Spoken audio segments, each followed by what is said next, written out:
さて次のしばらくプレイおちゃらけるなこうけ誇りはないのか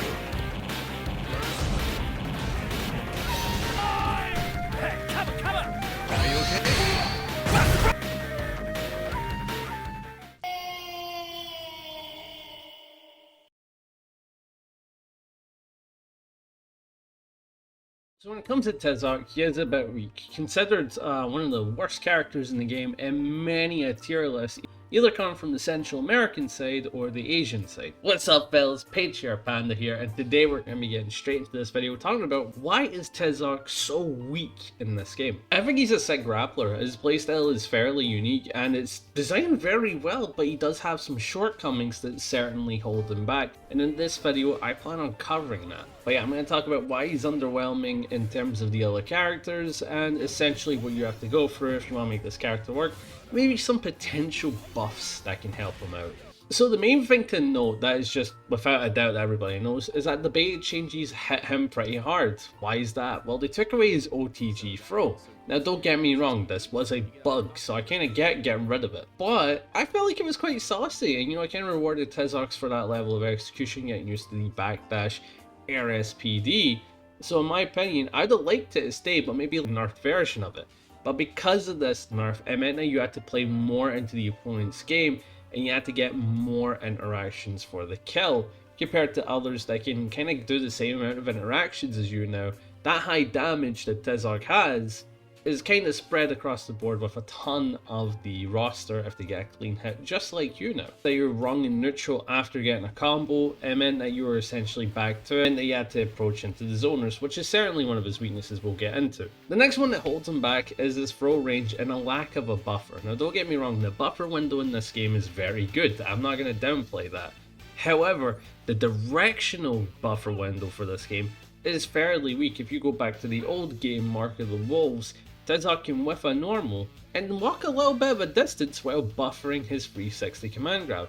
This allowed it so he was always in range for his command grab as he was doing a little bit of a committal play where walking forward after a tech throw scenario. In this game, his throws deal a ton of damage, especially his EX throw with SPG. That does 33% of the opponent's health, meaning you've just deleted a large chunk of their health. You have to land 2 more of these to get a kill. However, throw range in this game is lacking, and the buffer window, like I was mentioning earlier, lack of a throw range, that means his throw has to have some devastating power to it. Throws have 3 properties that make them strong: reach, bulky, and damage. Usually a grappler will get one of these things, or maybe a grappler will get all of these things, or a grappler will get 2 of these things. For a well balanced grappler, in my opinion, you need to have 2 of these things. Look at KOF grapplers, they're able to get Oki and some pretty decent reach. That's what makes Clark very powerful in that game, that he can always be in his throw range potential. You look at Potemkin and Guilty Gear Strive, he has all 3, so he's busted, right? Don't get me wrong, and he has armor. And so he has some power to him, but Tizoc is a character that only gets Oki on his EX SPD, and his throw range is extremely weak, and his damage is only extremely high if you EX it in SPG. So, to put it simply, his damage isn't anything to write home about, his reach isn't anything to write home about, and his Oki Zemi is only good on the EX version. If you do the SPG, then it's some good damage with SPG SPD. But the EX gives you the Oki, and that's why you're doing it, you want the Oki. Besides that, if you're doing a meterless throw, you get no Oki, no damage, and it has no reach. So that's one thing that holds him back. His throw is not really that powerful. Throw isn't as strong as he could be, but it is something that you still have to represent, that's for sure. The other thing about it, of course, is that it's a command grab, meaning it is committal. Don't want to use it, because if you go for a command grab and you're wrong, you're going to get wild punished for about 40-50% of your health. The risk reward is not on your side. You go for a throw, you're going to get 30% if it's EX'd, and if you're wrong, you get 50% taken off your life. And that leads into his next weakness, which is the game doesn't really have different health values for all your characters. You go to a ton of 2D fighters, this is common, right? Even in your tag fighters, Hagar has a gajillion health, right? You go to Street Fighter, Zangief has 11,000 health compared to the roster that has 10,000 health. If you go to Guilty Gear, Potemkin is a walking tank. It takes a ton to kill that fella. Tizoc having the same health as a Pixie kind of give Pixies an inherent advantage because they only have to do the same amount of combos on you as the rest of the roster, and it means that you have to hit them way more than what you would in another game. Playing Zangief against someone like Akuma, I know I only have to hit him twice. If I'm fighting Hokotamaru or Hotaru as Tizoc, I know I have to get at least 3 interactions for a kill, which is something to consider when you're playing this character, is that the health values are all the same. Next problem is the meta of the game right now. The meta of the game are characters that have really strong defensive tools like a DP, solid damage, and one thing that puts fear in every grappler, the bane of your existence, all that stuff, the projectile. A lot of the characters in this roster have a very powerful projectile, and Tizoc either has to respect it or go for a COMMITAL callout. Rock Coward, his grounded fireball isn't anything to write home about. You can actually react to elbow in some scenarios or go for a preemptive one to call out the Rinpoken. But where that alters though is when he does aerial EX Rinpoken. He can do it so low to the ground and at full screen, you kind of have to respect it because your elbow isn't going to go over it, and if you do that and you do get over it, he's going to whip punish you, and if you try run under it, you can get hit. So Rock can kind of zone you with aerial Rinpoken, you have to respect that. Can of course also has the projectile that makes him do a backdash. You can actually whiff and get hit by the projectile. So this is an awkward scenario for Tizoc when he has to fight a zoner like this. So you're very committal with Tizoc, you're very committal, and when you're up against these guys that have amazing projectile tools, you gotta respect it, and you have to either walk them down or make an elbow read. Now, I'm not expecting this to change. Tizoc should have a bad matchup with zoners, this goes without saying.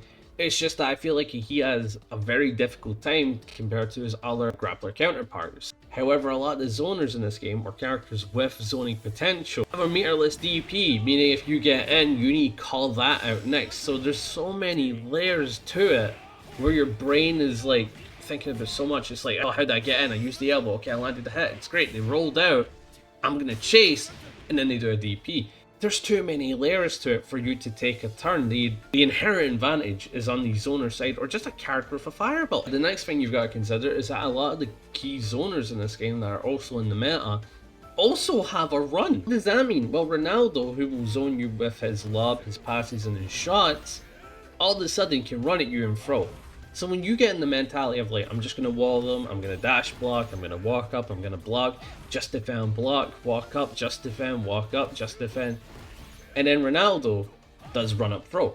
Not much you can do about that, honestly, because there's so many layers to the zoning game plan. Where you try to go for the wall approach, well, you can get thrown for it. If the enemy has a run, you have to respect that now. That's another layer of the zoning game plan that you have to be wary about is Tizoc. If you're wrong, you get thrown, it's okay. And guess what? Ronaldo sends you full screen after a throw. What does that mean? We're back to walking up and doing just defense. Again, because of the health values, all he needs to do is essentially get one more hard knockdown and run offense on you. And because your defense is kind of lacking as Tizoc, the only thing you have is the level 1 SPD. It's not fun. I've said before, his neutral's very committal. But there's something about that lariat, maybe make it less minus on the feint recovery, or maybe the elbow, maybe do something to do with its reach.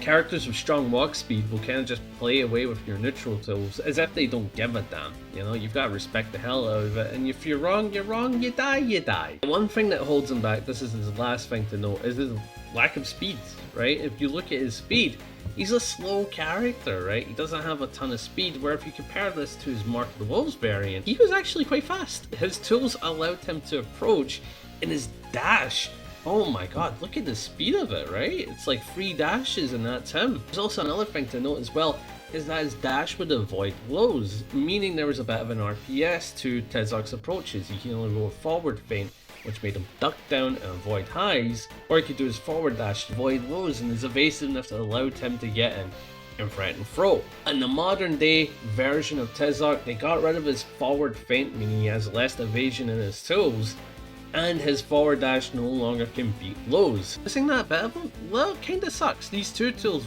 really helped him back in the old days, and now you're seeing a swap of his issues. His throws is good, his combos are good, but his evasion are just not on that level as Mark of the Wolves had it. These are his key weaknesses. His defense is lacking, he's committal and neutral, his speed is extremely lacking compared to his older counterpart.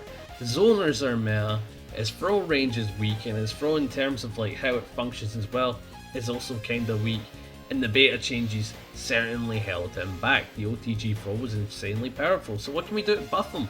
Well, you can buff a ton of his normal stuff, so for example, you can make his throws deal more damage, or give them OK, one or the other, that's it. You can also give it more throw reach. I feel like this is kind of necessary for a game like this. His zoners and meta, that's a matter of just nerfing those characters, but like it is what it is, there's not much you can do about it. Fireballs are very powerful, and they should be powerful against Tizoc. That has to be a core part of his identity that you can't deal with that entirely. You do something with his elbow, maybe you give it a little bit more reach, that way when people go for a walk back, they can't like easily whiff punish it because the walk speed in this game is really good. Heavy elbow doesn't really have a use right now. Maybe if they make it so the break will give you meter, that will certainly give it a use. And you know what? Bring back OTG throws, right? Don't make them as busted as they were. But you know what? Bring them back. They were fun. He needs help with his OK, needs help with his throw reach, and he needs help with trying to counter some of the stronger characters of the game. Projectiles are going to give him a hell of a time. And if you want to deal with that, you need to give them tools that effectively can work into it. Again, not make them busted, not try to get them in for an easy win, but just allow him to interact with it. His defense is a little weak, but I feel like that's also a core part of his design. If I was to fix this, I'd probably make it so he has an elbow break, but that would be busted. That's all I have to say for this one. Tizoc is a weak character, and he does need some love, but not a ton of it. I do believe he's like a couple of buffs away from being busted, and a couple of nerfs away for the other characters to make him more meta relevant, because fireballs are running the game right now, and he doesn't really have an answer for them. This is Patriarch Panda. Hope you guys had a good one and enjoyed the video. Be sure to like and subscribe and all that good stuff. And peace out and have a good one. See ya.